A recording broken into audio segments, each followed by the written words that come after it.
नमस्कार, आप सभी का स्वागत है क्रिमिनल हिस्ट्री में। आज फिर हाजिर हूं एक नई कहानी को लेकर। लगातार मैं आप लोगों को रोजाना नई कहानी सुना रहा हूं और कहानियों का सिलसिला लगातार जारी है। आप लोगों को कहानी पसंद भी आ रही है। कुछ लोगों ने कमेंट भी किया। कहानी सुनाने से पहले उन लोगों का कमेंट भी ले लेता हूँ। 3 लोगों का कमेंट है। प्रीत पॉल ने भी कमेंट किया, उसको हमारी कहानी बहुत अच्छी लगी। आपको स्क्रीन पर फ्लैश कर देता हूँ इनका कमेंट। और आकाश कुमार ने भी, उनको भी हमारी कहानी और हमारी आवाज़ अच्छी लगी, उनको धन्यवाद देता हूँ। और उसके बाद सनीता थापा को भी हमारा वीडियो, हमारी कहानी काफ़ी अच्छी लगती है। तो इन सभी लोगों को धन्यवाद। आप लोगों का भी कोई भी कमेंट हो तो हमें कमेंट सेक्शन में जरूर बताएं आपकी राय। आपको कौन सी कहानी सुनना है या आपका कोई विषय है जिस पर मैं कहानी सुनाऊं तो आप कमेंट कर सकते हो। आपके नाम के साथ वो कहानी मैं जरूर सुनाऊंगा। तो आज की कहानी की शुरुआत करते हैं आज के इस वीडियो में। तो आज की कहानी काफ़ी अलग है और कहानी काफ़ी दिलचस्प है। तो आपको कहानी सुनने में काफ़ी अच्छा लगेगा। आज की कहानी काफ़ी अच्छी है, लेकिन रियल घटना है। ऐसी घटनाएं होनी नहीं चाहिए, लेकिन समाज में घटी हैं तो हमारा सुनाना हमारा काम है। तो आज की घटना जो है वो छत्तीसगढ़ की है।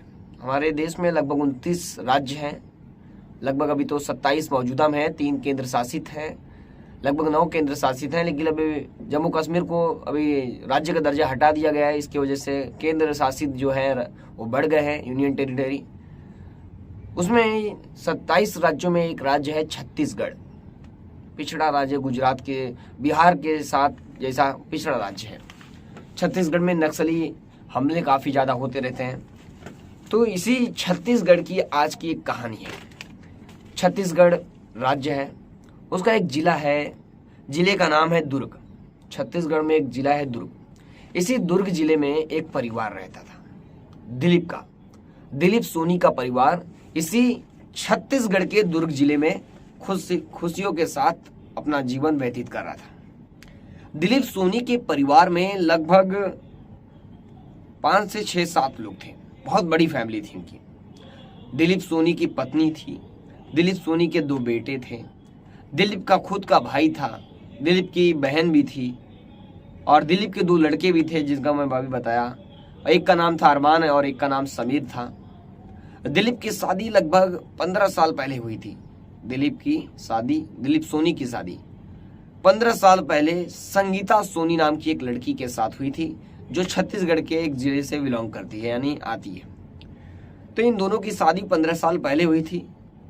ये दोनों काफ़ी खुश थे शादी के बाद अपना जीवन व्यतीत कर रहे थे खुशियों के साथ। सब जीवन में सब कुछ अच्छा चल रहा था। खा पी रहे थे, घूम रहे थे, अपना काम धंधा सब कुछ अच्छा चल रहा था। तभी अब इनका जीवन आगे बढ़ रहा था। तो जीवन में फिर इनका एक लड़का होता है, अरमान। और फिर धीरे कुछ 1-2 साल बीतते, फिर एक लड़का होता है, समीर। धीरे धीरे अब ये लड़के भी बड़े हो रहे थे।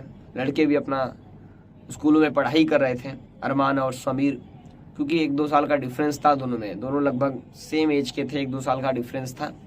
दोनों अपनी पढ़ाई में बिजी थे। लगभग अरमान 12 साल का हो गया है अब, और समीर जो है वो 11 साल का है। दोनों के एज में डिफरेंस 1-1.5 साल का है। तो दोनों बड़े हो गए, अपनी स्कूल में पढ़ाई कर रहे थे। कुछ 8वीं 9वीं कक्षा में है ये लोग। अब दिलीप सोनी के घर के बाजू में ही दिलीप के भाई का घर है। आपको बता दो, अनूप सोनी का घर है, दिलीप के भाई अनूप सोनी का।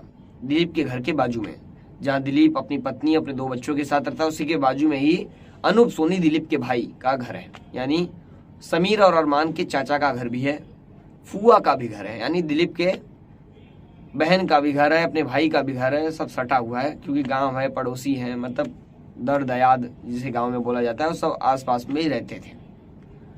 सबका घर आमने सामने था, सबका घर दिखता था एक दूसरे को।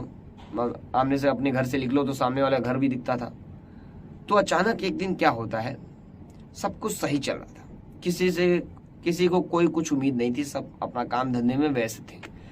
लेकिन अचानक जो अनूप सोनी था, दिलीप सोनी के भाई को अनूप सोनी के घर से धुआं निकलता हुआ दिखता है। कुछ जल रहा था दिलीप सोनी के घर में।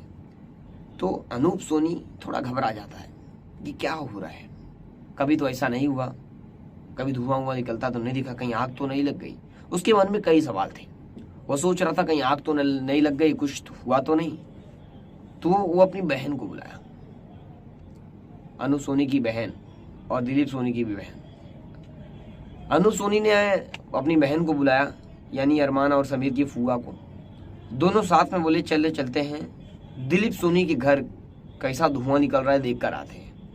तो ये दोनों आए तो अपनी भाभी दिलीप की पत्नी संगीता जो घर पे रहती थी, 2 बच्चों को देखती थी, तो जो होता है अनूप सोनी जो देवर होता है इसका, जाता दरवाजा खड़खड़ाता है, दरवाजे को नॉक करता है, कई बार करता है नॉक, लेकिन अंदर से कोई आवाज नहीं आती है।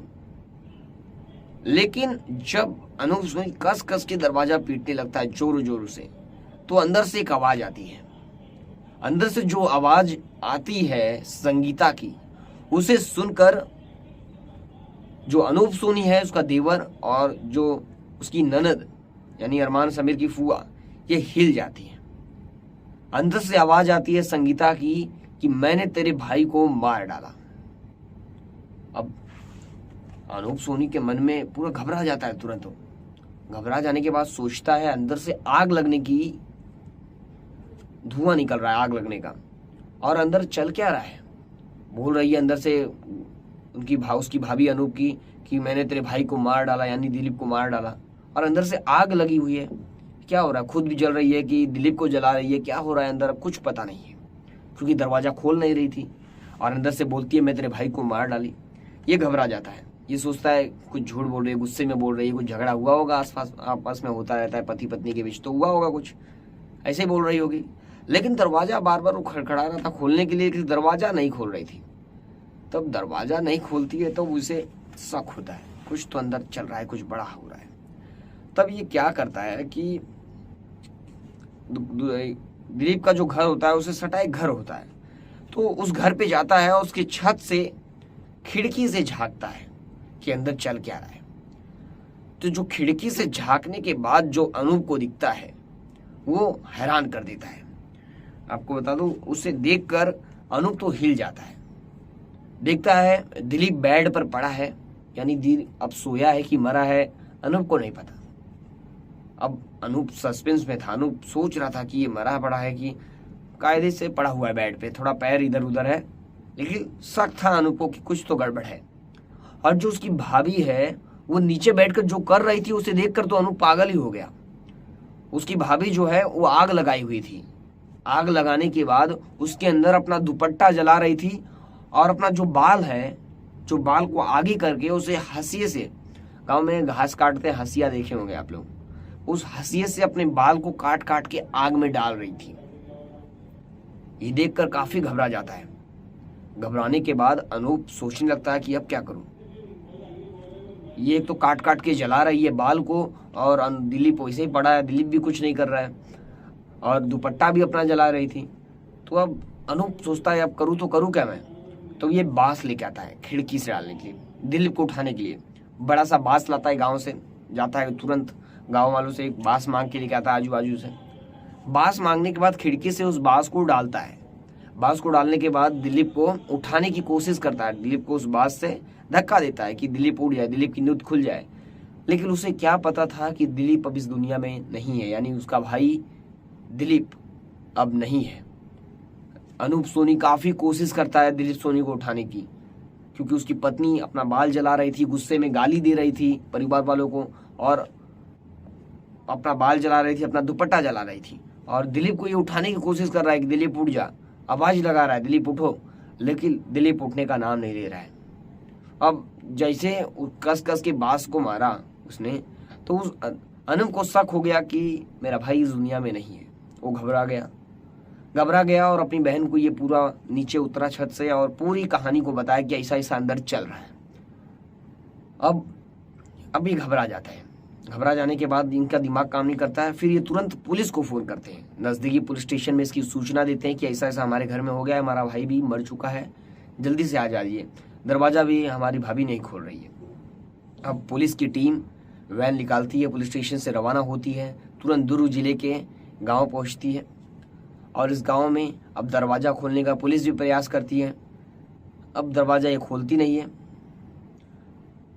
फिर आपको बता दो, पुलिस के आने से पहले इन लोगों ने घर के अंदर घुस गया। अनूप सोनी काफी घबरा गया था अपने भाई को देखकर मरा हुआ, तो ये क्या करता है कि किसी तरह छत के ऊपर से जाके एक बरंडा होता है, बरंडा आप लोगों ने देखा होगा, उसके अंदर एक छेद होता है आंगन, उसमें से घुस कर वो क्या करता है अपने भाई को जगाने की कोशिश करता है। लेकिन पत्नी गाली देने लगती है, पत्नी अपना आकार जैसे भूत सवार हो गया है उसके ऊपर ऐसा रूप धारण कर लेती है और मारने लगती है, गाली देने लगती है पूरे परिवार को। तब अनूप क्या करता है, अनूप उसको पकड़कर बाथरूम के अंदर बंद कर देता है, अपनी भाभी को बाथरूम के अंदर बंद कर देता है। फिर पुलिस आती है, पुलिस को बताता है ये सब हुआ है। पुलिस आ गई, पुलिस भी दरवाजा खोली तो ये सब बताता है कि ऐसा ऐसा हुआ है, ऐसा ऐसा। पुलिस भी सुनकर हैरान रह जाती है।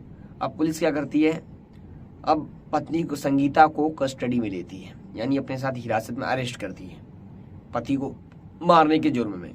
अब पति को मारने के जुर्म में अरेस्ट तो कर लेती है पुलिस, लेकिन अरेस्ट इतनी आसानी से नहीं कर पाती क्योंकि उसके ऊपर जैसे भूत सवार हो गया है। वो पुलिस को हाथ मारती है, पुलिस लेडीज पुलिस मंगानी पड़ती है, फिर उसके बाद हाथ मारती है, गाली देती है, पुलिस को गालियां देती है, गंदे गंदे शब्द बोलती है, हिंदी में बात करती है, कभी छत्तीसगढ़ी में बोलती है, मतलब काफी गालियां देती है कि जैसे कुछ इसके ऊपर सवार हो गया है। गांव में होता है ना, ज्यादा अक्सर सुनने में आता है भूत सवार हो गया किसी बाबा के दरबार में, किसी मंदिर में औरतों के ऊपर अचानक कुछ तो होता है। अभी मुझे भी इसके बारे में कोई जानकारी नहीं है अभी क्या होता है, अब अचानक हो जाता है ऐसा। तो उसके ऊपर अब सब घबरा जाते हैं, पुलिस वाले भी सोचते हैं क्या हो रहा है। अब वो गाली देती है, लेकिन पुलिस किसी मशक्कत के साथ उसे अरेस्ट करती है। अरेस्ट करने के बाद वो चिल्लाती है मैंने ही इसे मारा है, मैंने तेरे भाई को मार दिया, मैं तेरे भाई को मार दिया। संगीता इसे चिल्लाती है और पुलिस इसे लेके जाती है। लेकिन सवाल यह था कि इसके दोनों बेटे किधर हैं, अरमान और समीर किधर हैं। पुलिस पूछताछ में पता चलता है कि बुआ के घर पर समीर सोया है और जो अरमान है वो अपने मामा के घर गया है। अच्छा हुआ ये दोनों भी नहीं थे, नहीं तो काफी कुछ बड़ा हो सकता था। पति की तो मौत हो चुकी, अब पता चला कि पति की मौत कैसे हुई, पति को कैसे मारी इसने। तो पति को संगीता ने गला दबाकर गुस्से में मार दिया। पुलिस पूछताछ में पता चला कि संगीता ने अपने पति को गला दबाकर मार डाली।